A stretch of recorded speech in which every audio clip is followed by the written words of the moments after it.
Hello everybody, my name is Atiko, and about a week ago I sent out a community poll here on YouTube to ask you what kind of content do you want to see going forward into the future as I do more Stormgate content.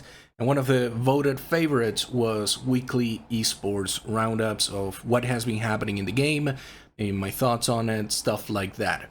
So this is going to be the first video on that.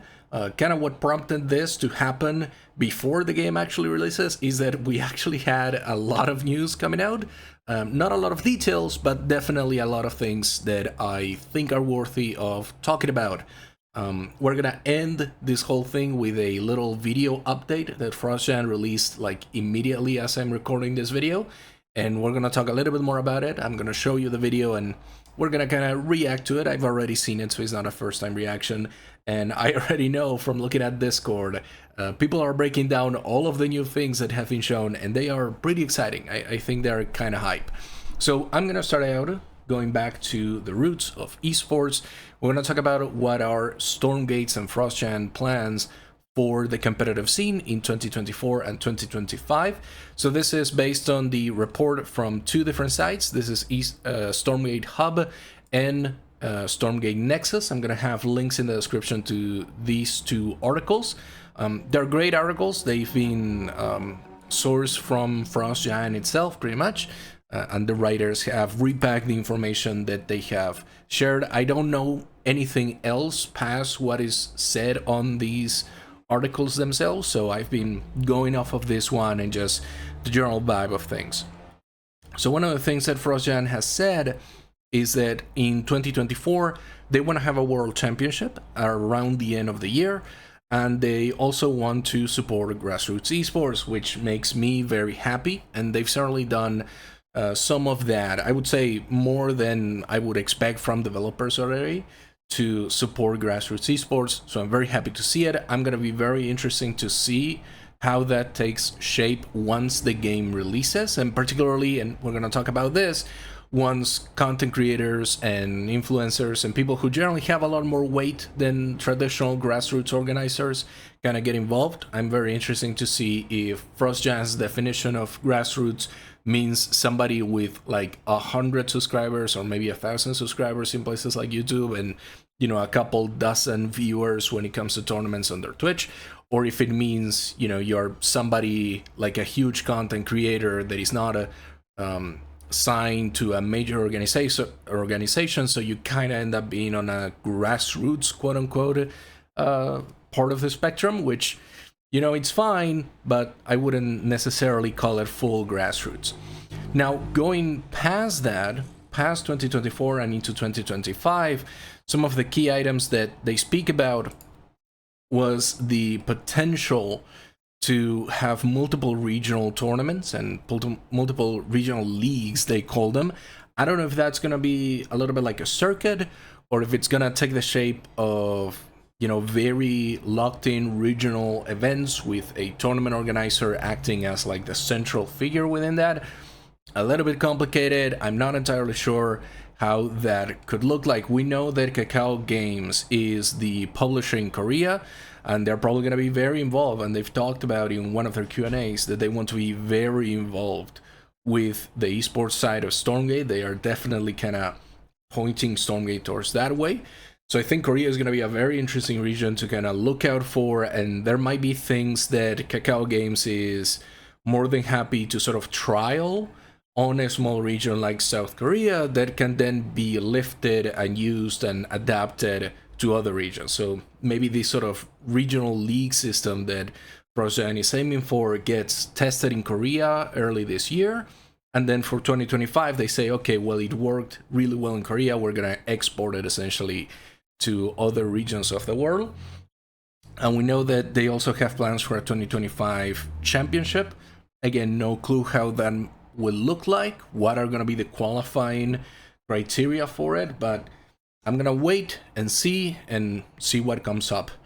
In more direct news about what we're going to be looking forward to, Nick Plot, aka Tasteless, announced that he is going to have an invitational offline tournament on August 3rd and 4th.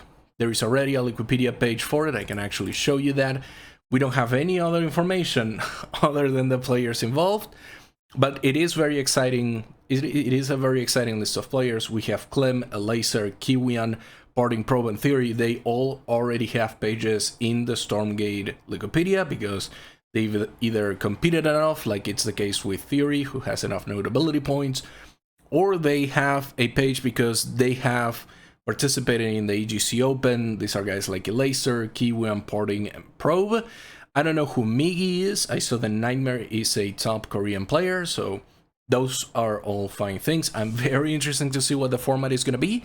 And they said, and this is the other part that has me quite excited about the show match, or the showdown, is the fact that it is going to be played offline in a studio. So we're already having, like I was saying before, if this is the sort of quote-unquote grassroots support that we can expect to have, in the sense of like, hey, let's give Tasteless a bunch of money to put together an offline event in a studio, that's kind of hype, because it means that there are going to be some very interesting events coming out in 2024, but it's also, like, I mean, not unfortunate in any way, it's just, you know, different than what I might have expected from grassroots support. I'm not angry, I'm not worried about it in any way, it's just like, whoa, that's cool. So it's gonna be very interesting to see how that shakes up. So yeah, August 3rd and 4th is when this is gonna be happening, so that should be not this weekend, but the weekend after. So we're not that far away from all of this happening. It's just not gonna be happening this week. The other piece of news that I wanted to share about esports as well is the Stormgate Tournament Collective calendar. So if you're unfamiliar, the SGTC is a Discord server that I built with the intent purpose of, if you're a tournament organizer, you can go there, you can promote your tournaments for Stormgate, obviously. And I'm, you know, if you need help with something, I'm happy to help. If you want to promote your events in the official Discord server, because the official Discord server has a tournament announcement channel, you can actually get it through the SGTC, because every single week I am going to be posting like a little summary, the same way that I'm doing this video essentially, a little summary of what has been happening in the competitive scene from the very ground base level. If your tournament, you know, pays $10, that's totally fine, it's still going to get a shout out. So that's the plan. The idea is that the SGTC can support the grassroots community. So we already know about the Tasteless Showdown, and we have the different Alpha Navigators Cups that I'm gonna be running. So those are already all in the books. We have a to be announced event that has been brought up. I added it to the table.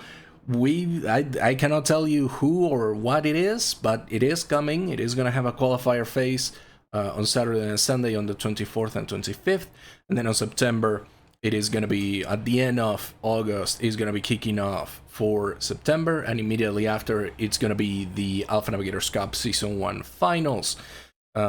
We also have coming up the Continental Tandem League. So this is a 2v2 league that I decided to put together because I cannot control myself when it comes to organizing tournaments. So I'll have more information about that after the release, just so that I have a little bit of time to work out maps, format, that sort of stuff. So this is all that we know for now, and again, like with all of the things that I'm saying here, you're gonna be able to find a link to them in the description if you want to find more information about it, if you want to check them out for yourself. So now we reach the final topic of this week. It released exactly a few minutes ago. It is the Lost Hope map upgrade. So for those who maybe don't know, and if you've watched some of the casted games or uncasted games that I have up on my YouTube, you will have likely seen this map. Lost Hope is a 4-player spawn map that in 1v1 it just sets you up randomly in one of those spaces, and you kind of go out there and you fight. And they've changed the tile set, first of all, and that is going to be one of the things that you are immediately going to be seeing, but we're going to walk through some of the other interesting stuff that has happened here. So immediately, within seconds, we can see the new neutral creeps. So these are going to be the new creeps. Goodbye deer, goodbye frogs, goodbye little spiders. we now have proper neutral creeps, essentially, that are going to be protecting those towers. This is obviously the observation tower. Here on the background, we have the Luminite tower. And Lost Hope is the map that maybe you're realizing now has the Ethereum nodes right on the middle. So as you can see, they've completely changed it from the green map that it was before to now these tileset that was present in Jagged Maw. So Jagged Maw is the map that I know it most from. It is the sort of deserted, post-apocalyptic kind of tile set. So here we're seeing the before and after of it, but don't worry, we're gonna get to the interesting stuff. So we have these green little guys now that are gonna be protecting what looks to be health, I think, but I'm not entirely sure what the green tower might be. This one is the one for speed, I think. Now it's a couple of demons protecting it. So here we have the Celestials. Immediately a new structure, 2 new structures for the Celestial, or at least new models that we hadn't seen before. And the little, I forgot the name of these things, but they now seem to be animated. They are no longer just fully walking through, they have new animations. We're seeing the new EXO model as well, so we already knew about the EXOs. This is just an updated model for them, looks kind of nice. We're gonna see them in action too. So new model for the Kree as well. You can see that they are not as sort of vibrant as before. They're a little bit more toned down, but it seems like they are just deadly as ever. They still roll out, they still do their thing. So more Celestial stuff. This might be like the new battery bank potentially, but still fighting with the vanguards. We see defensive structures. Those are the link nodes that can get the upgrade to fire, so it seems like that's still in the game. Very, very nice. And now another thing that is pretty cool here is that you're gonna notice that Celestial structures actually get like damaged over time. Not damaged over time in the sense of losing health, but when they are attacked, they will visually look a little bit, you know, worse. And this is something that I think was happening with Vanguard structures, but not all Vanguard structures. It's a little bit of visual, like, it's a neat little thing that it's pretty cool that we can see. So here we have some Infernals fighting, and the Argents seem to have gotten bigger. I think those are bigger than before. Maybe. Not super sure. Oh, and maybe this sound is a little high, sorry. So Magmadons, we have the dragons still. And it seems like, is that like a burn effect? It seems like there is some burn effect happening, and it might be from the Magmadons. So the new Celestials units too, we have the Archangels and these little shooter guys that come up here. And there were 3 players playing on it. I'm guessing that the 3 factions are present just because it's or is it 3 factions, or is it might be just 2 matches, one with Vanguard, one with Infernals. But we see the new Archangels, I believe they might be called, or something along those lines, fighting, and it seems like they are a flying unit that then kind of crashes down and deals damage to an area. And it seems like they have a similar effect to Atlases, in the sense that once they crash land in an area, they like deal damage over time in that space or something along those lines. But yeah, that's pretty cool. I'm very happy to see some of those changes. Very excited to see what else comes out in the July update, in the early access update.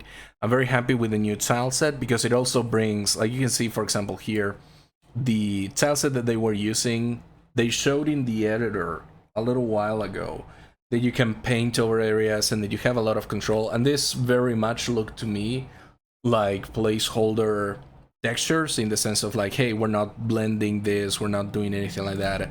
And now with the new tile set, it looks more blended. It looks like it's part of the, you know, an environment. It has a little bit more of a breakup in the shapes and the form of it. So that certainly looks very, very nice. And if this is the treatment that a lot of the maps are getting, I'm gonna be very happy, because I really liked the small details that they added in some maps. if you remember, for instance, the Boneyard map, it's the one where in your main base you have this like huge skull on the background, and it looks neat. Like, it doesn't have to be that important to the match or to anything that's happening, it just has to be visually interesting. And I think this sort of stuff where you're breaking up the shapes and you're adding a little bit more flair to the textures and to the area does a lot to kind of immerse yourself in that space. The same with the, you know, the different types of cliffs. So we just saw rocky cliffs that had nothing on it that looked very nature-like, and these are more, you know, metal cliffs that looks like you're making an embankment with them. And same with the forest, you know, the forest full of not only dead trees but also metal and shapes like that. I thoroughly enjoy that sort of thing. I really like those kind of map details, and I'm sure that there are going to be other people that you're going to go watch the videos and they're going to be able to tell you like second by second some of the new stuff that's happening. So I highly recommend you go and check everybody else out. But again, to recap everything that has been happening over the past couple of weeks and some of the things that we're looking forward: 2024 World Championship having sometime at the end of the year. We are going to be looking at grassroots events going forward, as has been reported and kind of soft confirmed by Frost Giant so far. The closest one to be happening is going to be on August 3rd and 4th. It's going to have a bunch of really cool players in it. We're going to see what factions they decide to play. These are all people that I've seen play before, so I'm very happy to watch that, except for Miggy and Nightmare, but I know everybody else is top of their level. There is a calendar now that I've actually talked with Frost Giant about, and they're very happy with it, and they're sharing it as well. So this is not official, but semi-official, as official as it can get, really. And we have a sneak peek at what's coming with maps like Lost Hope, and we're going to see what other maps come up. But that is all for this week. Do let me know in the comments if you like this sort of things. I know that some people really like the visual design of the maps, other people not so much. Has this changed your opinion in some ways? Are you excited about the Stormgate Esports news that could be coming up soon? And if nothing else, if you want to watch more of these recaps, do let me know if you want to watch them, because I kind of do enjoy making them. So anyway, thank you so much everybody for watching. I hope you have a wonderful day, and see you next week or before that. Who knows?